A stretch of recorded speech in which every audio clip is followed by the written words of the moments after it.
Hello and welcome back to the Limitless CEO Podcast. Today I want to talk about a sensitive topic. Why high achievers secretly hate themselves. Let me ask you a question. If you're crushing your goals on the outside, but you feel like a fraud on the inside, why is that? Today, you'll hear the hidden reasons high performers turn on themselves and the 3-step fix you can start doing this week to turn it all around. By the end of today's episode, you'll know exactly why even the top performers dislike themselves and the 3 simple steps to shut down the voice in your head and the quick wins. And as a result, you'll have better focus, faster choices, a braver team if you're managing one, and you'll feel better right away. And don't worry, this is not a let's sit on the therapist's couch and do some woo-woo journaling. This is science-backed tactics that most of my successful CEO clients are using. So to begin, we have to name the real enemy.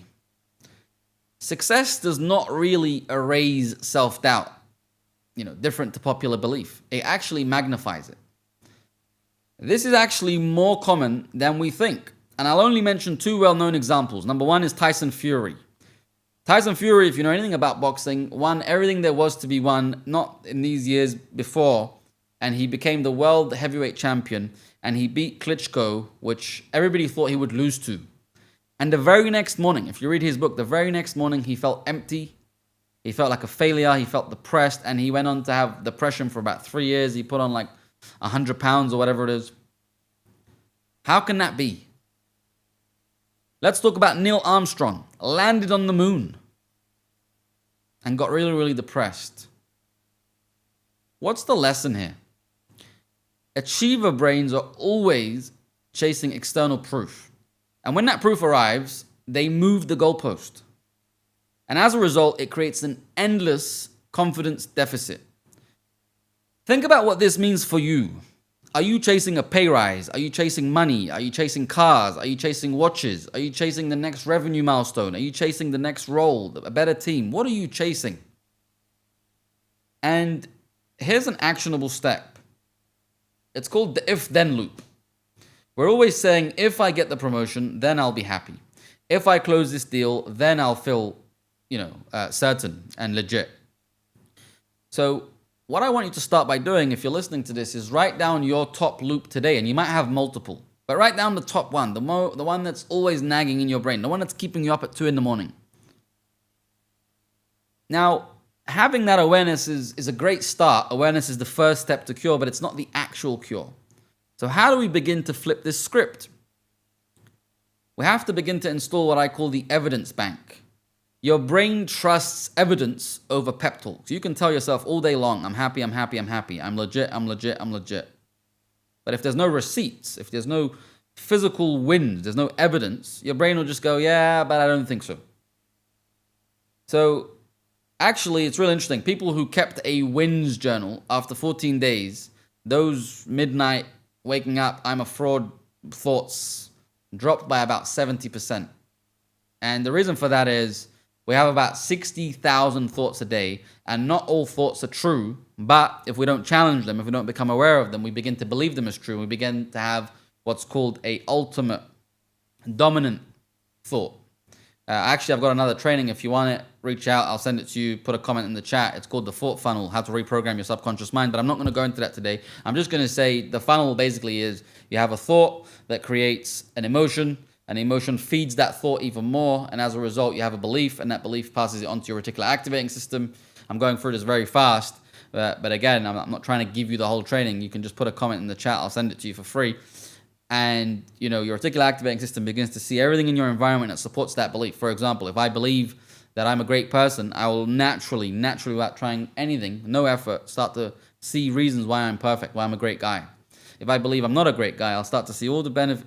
My reticular activating system will start to show me all the reasons why I'm not a great guy. So as a result of that, that becomes your life condition. That becomes your reality. And, you've probably heard this before. Your thoughts create your reality. And this is exactly why. It's because you have thoughts that are just 60,000 thoughts. And then they become an emotion. You develop an emotion around it. It feeds that thought. And as a result, you have a belief. And that belief then creates, in your perception, you begin to see it in your reticular activating system, and then you create that reality. So you want to be very careful of that thought funnel. Now, going back to what we were talking about, a running log of objective wins rewires that reticular activating system to not spot what you don't want to focus on. Because remember, naturally the brain is designed to focus on what can go wrong or what is going wrong. But it doesn't mean what's right isn't there. We're just not naturally focusing on it. So we want to rewire our brain to go, okay, here's the challenges I'm focusing on or I'm dealing with. But here's what's going right. Here's what I'm doing right. And we want to begin to rewire that reticular activating system to begin to spot competence, not shortcomings. So here's three quick ways to do that. Number one, you could take out your phone, Samsung or Apple, doesn't matter. You can take out your Samsung notes, your Apple notes, whatever it is, and just stop. Write down evidence bank at the top. And every day just write down, how am I already doing great? How am I great in my health? How am I great in my physical health, my emotional health, my relationships? How am I doing well at my money? How am I doing well at my career? Just start to change the question and build a evidence bank. And start to, get really, really conscious at populating this bank with daily micro wins. It could be a client who said, hey, Hussein, you did a good job. It could be something that you didn't think you could solve, but you solved it. It could be any habit that you was consistent with, and now you want to go, oh, listen, man, I said I was going to run for an hour and I did. Or I said I was going to create, a podcast reel and I did, or whatever it is. And then begin to review it anytime you're entering a high stakes environment. To fuel yourself up from real facts, from real data, rather than just some, woo stuff.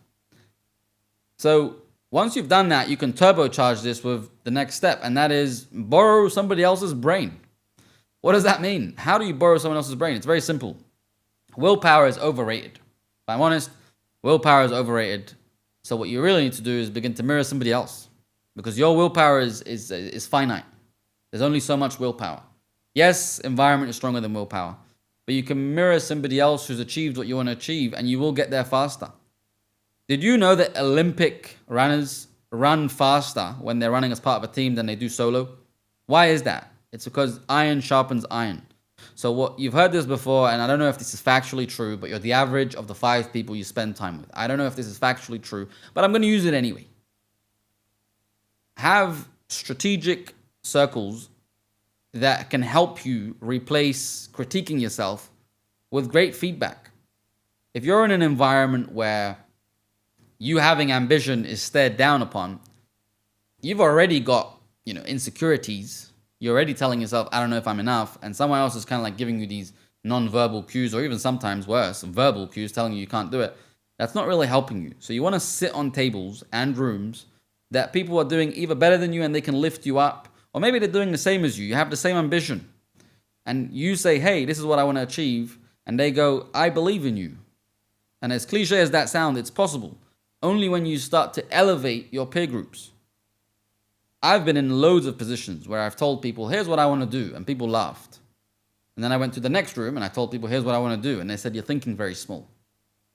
Now, I'm not going to lie to you. It's really comfortable to sit in the room where people laugh because you're like, like I'm doing well in comparison to them. And sometimes it could be uncomfortable sitting in the room where someone's done better than you. But you have to remember, you'll only grow to the sides of the cage that you're in.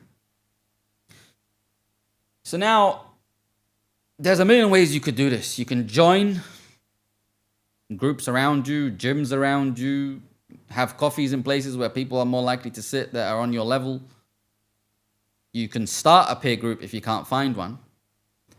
Just remember this, that proximity is power. The people that you spend time with are naturally going to rub off on you. Naturally, consciously or unconsciously, the people who you spend time with, you'll begin to use the same words they use. You'll begin to adopt their beliefs. You'll even begin to adopt, their health. Like if you're around people that just don't eat junk, it's easier to not eat junk. If you're around people that only eat junk, it's easier to eat junk even if you don't want to. So now you've named the enemy, you've built evidence, and you've installed the mirrors. So let's talk results you'll feel after implementing this week. Within 7 days, you'll notice quicker decision making, so you're no longer playing chess in your head. You'll have cleaner focus windows, so you're less doom scrolling on Instagram, Facebook, TikTok, or whatever it is, or even on Twitter, or even just the news. And by the way, if you're listening to the news, just stop it. You do not need to listen to the news to know what's going on in the world. The news will find you. Anyway, back to my point, you'll be braver, you'll be calmer, you'll even have a calmer team, because again, remember what we said, your team is an extension of you. Every business is an extension of the psychology of the business owner or the business leader. Now, if you're only leading yourself right now, your clients will start to see better results because you're going to be rubbing off on them. Every interaction you have is a transference of energy. You'll improve your self-talk and you'll have a better culture. I would love for you to share with me screenshots of your evidence bank. So tag me, Hussein B. Yassin on Instagram or Hussein Yassin on TikTok, or just, send me a message, send me an email. I would love to see this, and I will reshare the best ones. Thank you very much for being with me today. I look forward to speaking to you on the next episode. Have an outstanding rest of your day and have an amazing rest of the week.